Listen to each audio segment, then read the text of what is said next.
ক্ষমতাচ্যুত প্রধানমন্ত্রী শেখ হাসিনার বিরুদ্ধে আন্তর্জাতিক অপরাধ ট্রাইব্যুনালের চিফ প্রসিকিউটর কার্যালয়ে গুমের অভিযোগ জমা দিয়েছে বিএনপি। বাংলাদেশে জাতীয়তাবাদী শক্তিকে ধ্বংস করতে সুনির্দিষ্ট চক্রান্ত হচ্ছে বলে মন্তব্য করেছেন বিএনপির মহাসচিব মির্জা ফখরুল ইসলাম আলমগীর। শিক্ষা প্রতিষ্ঠানে শিক্ষার সুষ্ঠু পরিবেশ বিনষ্টের অপচেষ্টা, মব সৃষ্টি এবং সারা দেশে আইনশৃঙ্খলা পরিস্থিতির অবনতির প্রতিবাদে বিক্ষোভ মিছিল কর্মসূচি ঘোষণা করেছে জাতীয়তাবাদী ছাত্রদল, যুবদল ও স্বেচ্ছাসেবক দল।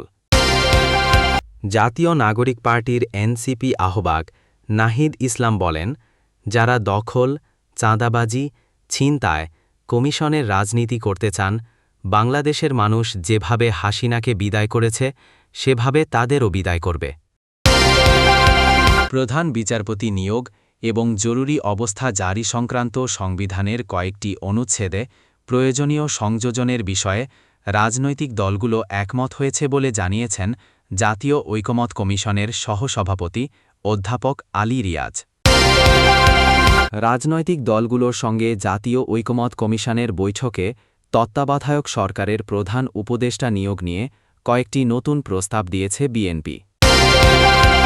আইনশৃঙ্খলা চ্যালেঞ্জিং হলেও নির্বাচন সম্ভব, বিবিসি বাংলাকে সিইসি। ভারতের কর্ণাটক রাজ্যের গোকর্ণের রামতীর্থ পাহাড়ের একটি গুহা থেকে 2 সন্তানসহ এক রুশ নারীকে উদ্ধার করা হয়েছে। ইউক্রেন যুদ্ধে মস্কো যে পদক্ষেপই নিক না কেন, তাতে নিঃশর্ত সমর্থন থাকবে উত্তর কোরিয়ার। উত্তর কোরিয়া সফররত রুশ পররাষ্ট্রমন্ত্রী সের্গেই লাভরভকে এমনটাই জানিয়েছেন দেশটির নেতা কিম জং উন।